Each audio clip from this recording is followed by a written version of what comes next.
So everybody, there's no Arrow today, but don't worry, I have something special planned for you. Today I'm going to be reviewing Smallville, Season 6, Episode 4, Arrow.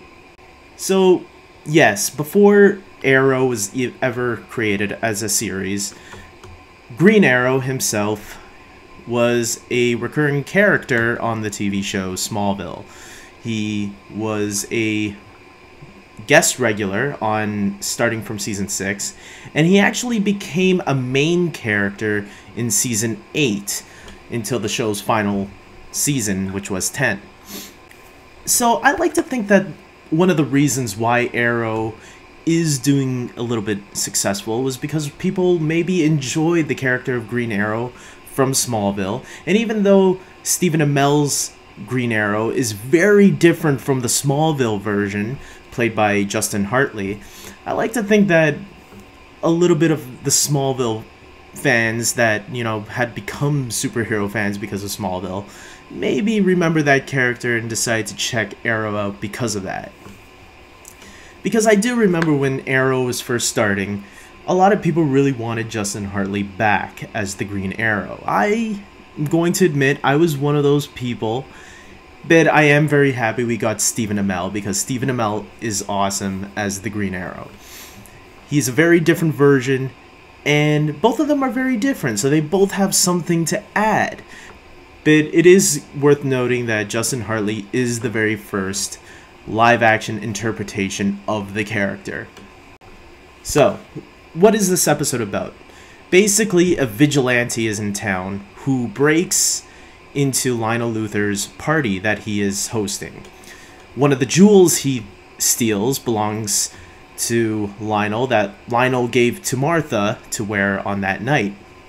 So because Martha was threatened, Clark decides to look into it.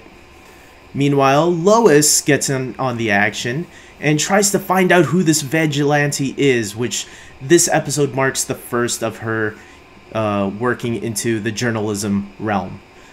So obviously, as Clark investigates, he eventually learns that, you know, Green Arrow is Oliver Queen. Plus, there's some stuff with Lana and Lex, but who cares about that stuff? What did I think about the episode? First of all, let's get to Justin Hartley himself.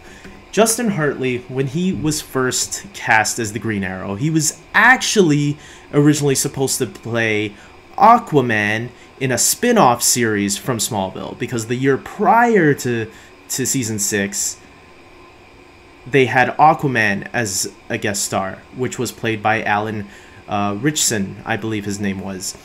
You might remember him from The Hunger Games: Catching Fire, and this year he actually played Raphael in the new Teenage Mutant Ninja Turtles. So when the pilot for the Aquaman series didn't get picked up, the creators of both shows really enjoyed Justin Hartley's performance, that they thought, you know what, we should keep him around and have him play something else for us at least, because it would be waste to get rid of this guy when he did such a great job in the Aquaman pilot. So that's why he got the Green Arrow gig, which, in my opinion, I think he was perfect for. I really like how they portrayed Oliver Queen in this episode. He was a much lighter-hearted character than the version you'd see in Arrow, the Stephen Amell version, but he really suited the style of Smallville, which is why he worked perfectly. I also have to mention that I really like the voice alteration, which, funny enough, was also a device that's used on Arrow for Stephen Amell's voice, so people wouldn't recognize him. I thought that was a nice little touch for both versions of the character. I really enjoyed the Lois and Oliver relationship.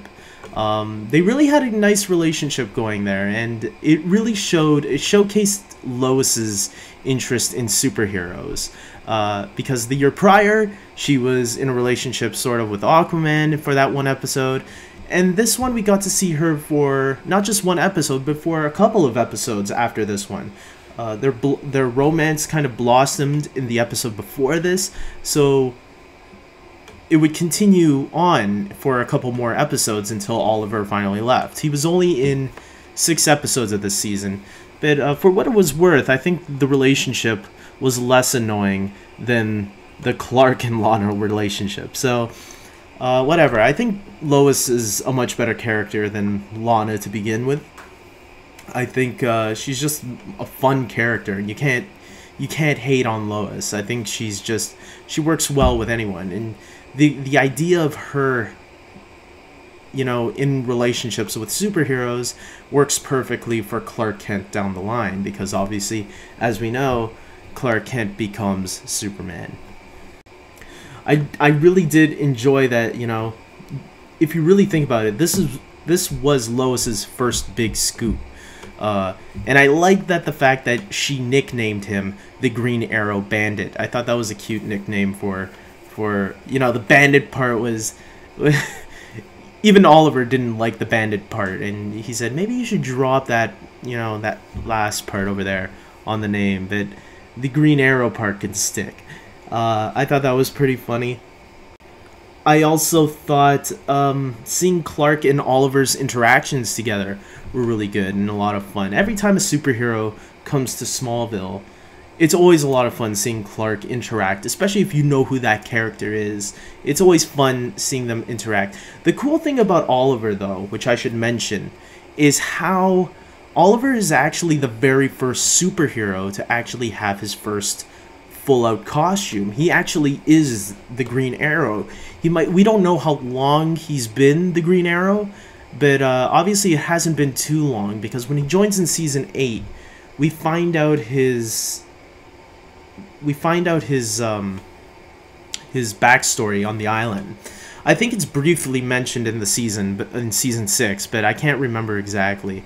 But I think that flashback takes place like 5 years ago or something. So by this season, it should have happened like maybe 2 years ago or something like that. It's been a while since I've seen a lot of these episodes, so I can't remember exactly, but I'm pretty sure when Oliver got off the island, it wasn't like it had to be like a year or 2 years ago. So he's obviously had experience, though, and you can tell because the way he uses an arrow, the way he fights, etc. Smallville's not always the best when it comes to action sequences, but with Oliver and Green Arrow, they were pretty good with the action sequences.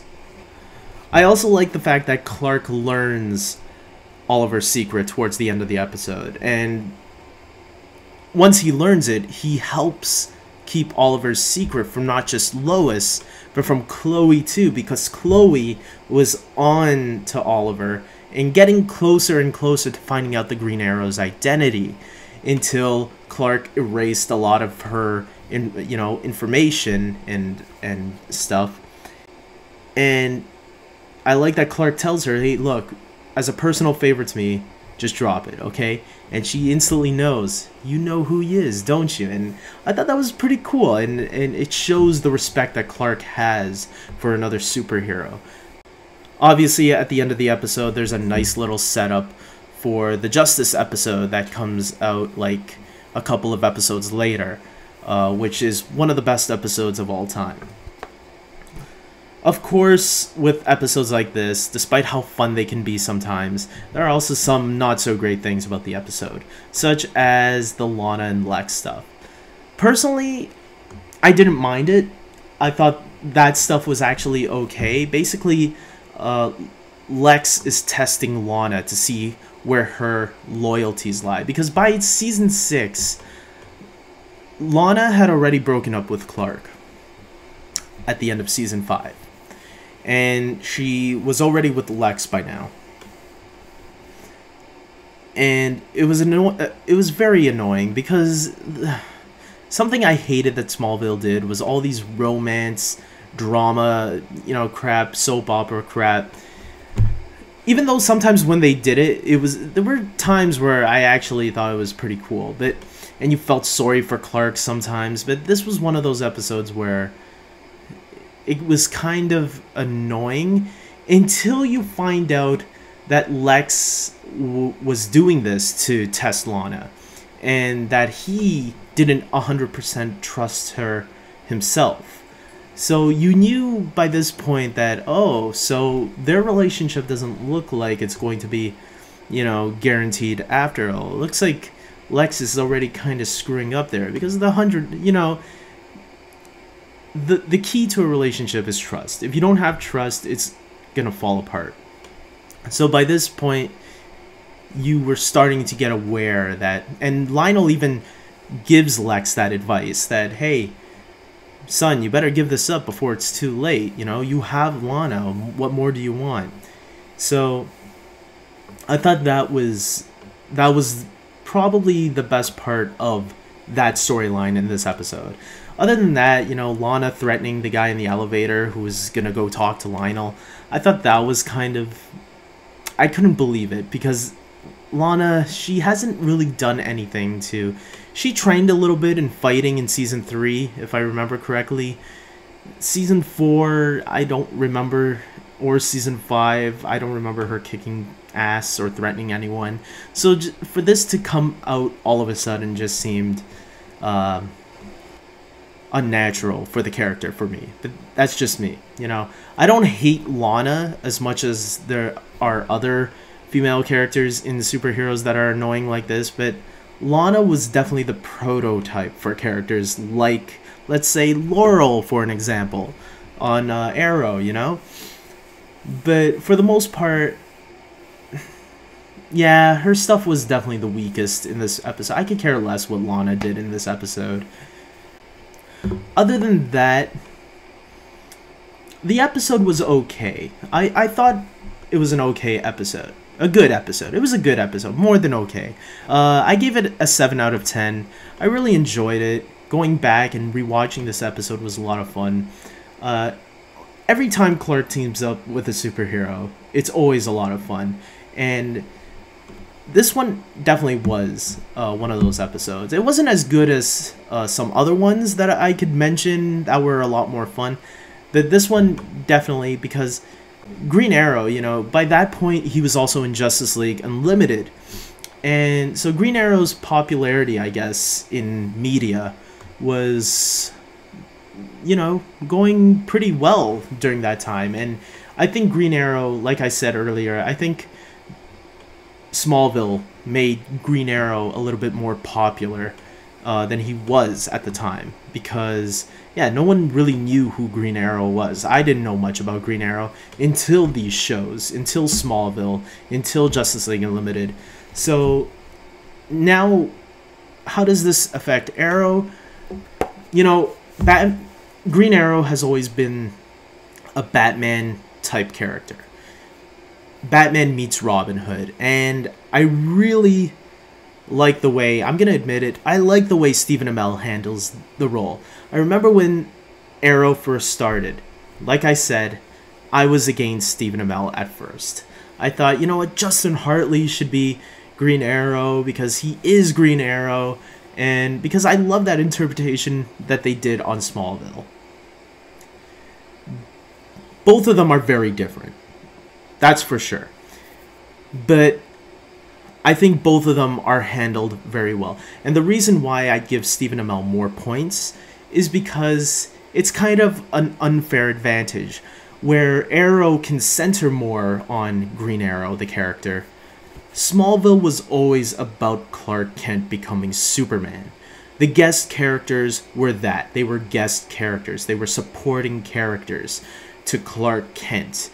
So it's kind of an unfair comparison, but for what it's worth, I think Justin Hartley really did a great job, and I think this episode really presented the Green Arrow in a really good way. Oliver was a fun character. He can be strict at times, and he can take the job seriously at times, and that's what made the character really cool and fun to watch, especially when he became a main character in Season 8, 9, and 10. He got a little bit more, detail than any of the other superheroes that had guest starred. So yeah, guys, you know what? If you want more Arrow, if you can't get enough of Green Arrow on Arrow, check out the Smallville version, because he's not just there for like 1 or 2 episodes. He's there for a good chunk of episodes, especially in the last 3 seasons of Smallville. But you really got to see how it all starts, and it does all start in season 6. This episode in particular wasn't actually his first appearance. He did appear in the 2 episodes prior to this, but this is actually the first episode where you actually get to see Oliver Queen in costume. And yeah, that was the cool stuff, man. So, like I said, more Arrow, more love, and peace.